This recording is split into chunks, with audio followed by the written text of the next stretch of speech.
masih para kanca Priangan TV masih setia di ajang Wilujeng Enjing. Kami akan melanjutkan perbincangan bersama Ibu Hajah Siti Mufatahah, anggota DPR RI Komisi 9 dari fraksi Partai Demokrat. Ibu, seperti pertanyaan tadi yang saya ajukan ke Ibu tentang masalah yang ada saat Ibu menjabat di anggota DPR RI, apa saja? Ya, sebenarnya masalah banyak sekali ya. Saya tidak bisa menyebutkan satu persatu, tapi secara garis besar ya, kaitannya beberapa waktu yang lalu kita ada fokus untuk membahas tentang kenaikan iuran BPJS ya, kenaikan iuran BPJS, di mana pemerintah ini dengan tanpa berkonsultasi kepada kami langsung mau dinaikkan. Tetapi sebelum dinaikkan kami sudah panggil dulu itu pemerintah, mitra kerja kita, baik itu dari Kemenkes maupun dari BPJS itu sendiri. Karena bagi kami berdasarkan banyak keluhan dari masyarakat selama ini tentang pelayanan BPJS, mungkin bisa disimpulkan, bisa diambil keputusan bahwa belum saatnya, belum tepat untuk bisa dinaikkan iuran BPJS ini karena pelayanan belum mendukung saat ini gitu ya. Fasilitas maupun cara pelayanannya, servisnya BPJS maupun rumah sakit itu belum maksimal. Kalau misalnya pelayanan yang terjadi itu sama seperti saat ini, ya ngapain ditingkatkan apa dinaikkan ininya iurannya gitu ya. Tapi kalau misalnya nanti sudah siap dengan pelayanannya lebih baik, kemudian masyarakat merasa nyaman dengan pelayanannya, maka merasa puas, maka wajar kalau dinaikkan.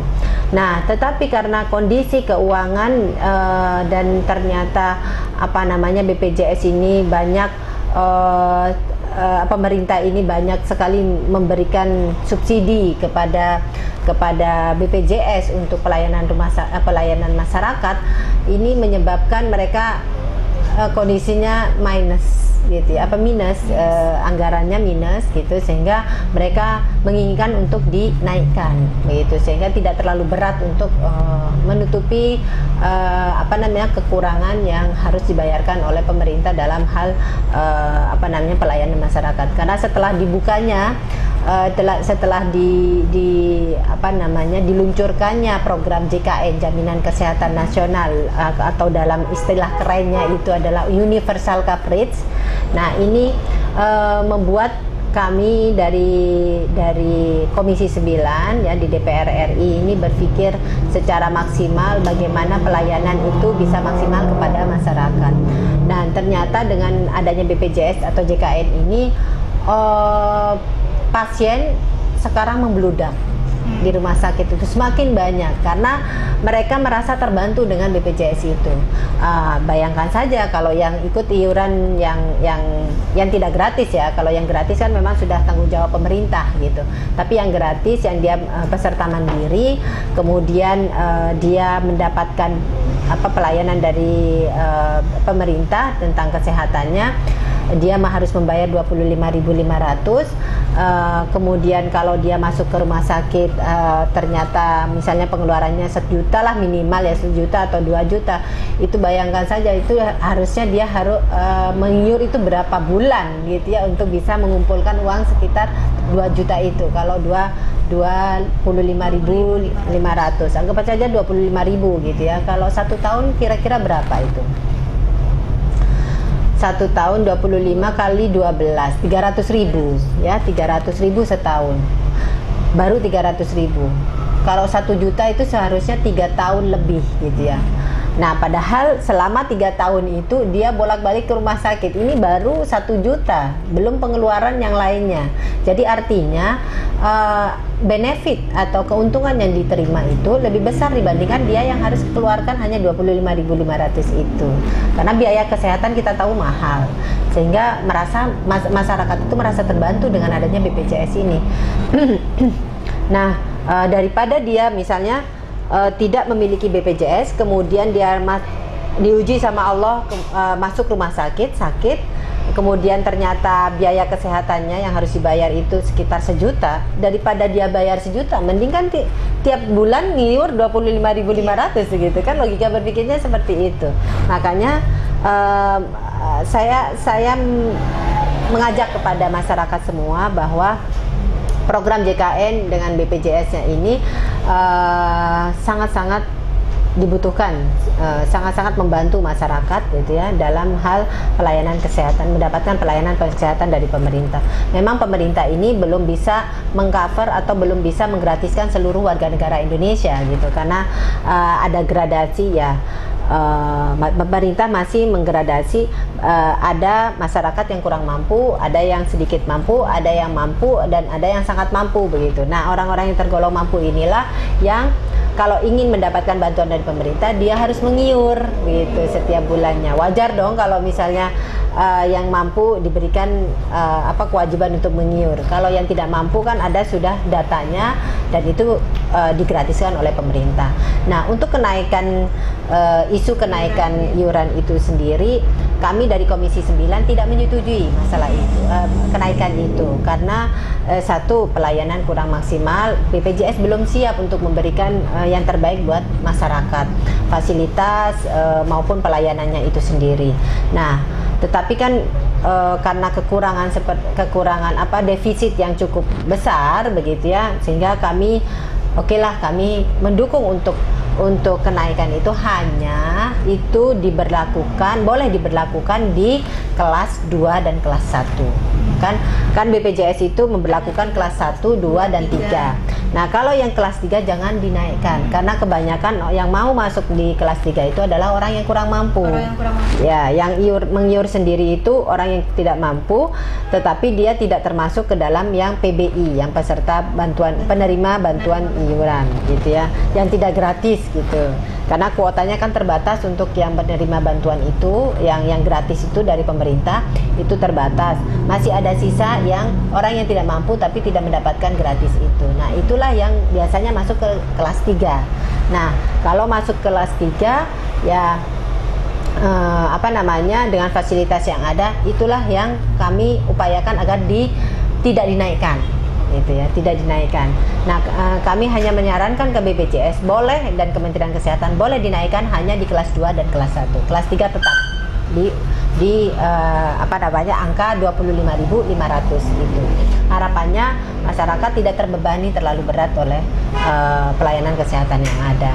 Nah, itu yang menjadi kebijakan kami di Komisi 9, dan kami pun masih sedang berjuang untuk masyarakat yang tidak mampu ini, atau kita ini karena ada dilema, ada protes dari masyarakat bahwa kok kelas 3 ada yang bayar, ada yang gratis. Itu gimana, Bu? Nah, kami sedang berupaya semaksimal mungkin, ini masih dalam proses negosiasi dengan pemerintah, bahwa kami berharap untuk kelas 3 itu semuanya digratiskan, sehingga tidak pandang bulu mau orang yang gratis, mau yang bagaimana, semuanya harusnya gratis. Misalnya orang kaya mau dimasuk kelas 3, silakan gratis, pokoknya kelas 3 gitu, dengan fasilitas yang ada. Kalau kelas 3 kan terbatas fasilitasnya, artinya tidak harus ada AC kan begitu kan. Nah, itu keterbatasan itu harus diterima bagi pasien yang ingin masuk kelas 3 dan berani ngantri, mau ngantri begitu ya. Nah, dengan konsekuensi itu, kalau yang berkenan untuk masuk kelas 3, kami berharap pemerintah menggratiskan. Nah, kalau yang tidak mau kelas 3 ya silakan pilih kelas 2, kelas 1, atau VIP, terserah masing-masing kemampuannya kan gitu. Nah, itu yang sedang kami perjuangkan, sehingga tidak ada lagi protes dari masyarakat, masa kelas 3 ada yang bayar, ada yang gratis, nggak fair kan gitu, nggak adil dong. Kita juga orang tidak mampu tapi bayar juga. Akhirnya kami kayaknya kalau kelas 3 dengan kondisi pelayanan fasilitas yang ada, kita gratiskan lebih fair gitu, lebih tidak ada gesekan dari masyarakat yang menerima bantuan atau yang gratis atau yang ini. Jadi nggak perlu bayar kelas 3 gitu. Itu sedang kami perjuangkan. Kalau kelas 2, kelas 1 mau dinaikkan silakan. Dinaikkan lebih tinggi lagi silakan. Bersainglah sesuai dengan apa namanya provider asuransi atau layanan kesehatan yang ada gitu, mau swasta gitu kan. Kalau ini kan pemerintah, milik pemerintah, mau bersaing dengan swasta silakan harganya gitu. Untuk yang kelas 2, kelas 1. Tapi kalau kelas 3 kami berharap semuanya gratis. Baik Ibu, pertanyaan terakhir dari saya, mungkin harapan dan pesan Ibu bagi wanita yang menyaksikan ajang Wilujeng Enjing. Baik, hatur nuhun para teteh-teteh,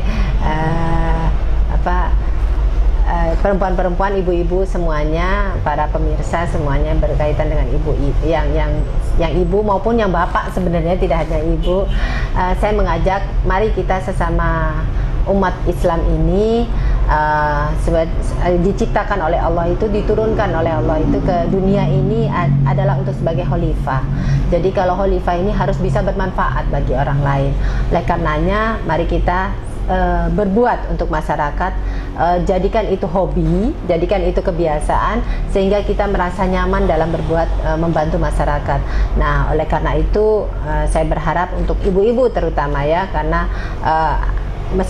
meskipun dalam Islam bahwa ibu-ibu itu harus patuh kepada laki-laki, tetapi bukan berarti bahwa ibu-ibu tidak bisa berbuat untuk masyarakat sekitarnya. Mari kita bergandengan tangan, maksimalkan peran kita sebagai perempuan, baik itu di rumah maupun di rumah itu sebagai istri maupun sebagai ibu, dan di masyarakat sebagai anggota masyarakat. Apapun yang bisa kita berikan kepada masyarakat untuk membantu masyarakat, kita bergandengan tangan, Bu.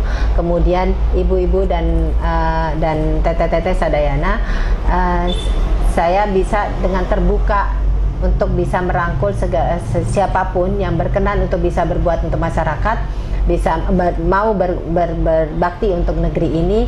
Kita sama-sama dengan senang hati ya Neng ya. Dan saya berikan nomor telepon saya untuk layanan khusus saya, untuk bisa bersinergi dengan saya. Apapun yang bisa disinergikan untuk masyarakat, saya dengan senang hati. Tapi mohon maaf, SMS ya, jangan telepon. Nomor teleponnya 081 23000 8867. Jadi saya ulangi, 081 23000 8867. Kalau ada masalah di masyarakat, mangga diantos komunikasinya. Mudah-mudahan saya bisa membantu. Tapi memang saya dari awal tidak bisa memastikan bahwa saya pasti bisa membantu, tetapi saya berusaha untuk mencari solusinya. Kalau ada ridha Allah, insya Allah itu adalah rezeki Bapak dan Ibu sadayana. Hatur nuhun. Baik, para kancah Priangan TV, itu tadi wawancara saya bersama Ibu Hajah Siti Mufatahah, anggota DPR RI Komisi 9 dari fraksi Demokrat. Mudah-mudahan dapat menginspirasi para kancah Priangan di rumah. Saya Syifa Nurjana, segenap kru yang bertugas pamit undur diri. Wassalamualaikum warahmatullahi wabarakatuh.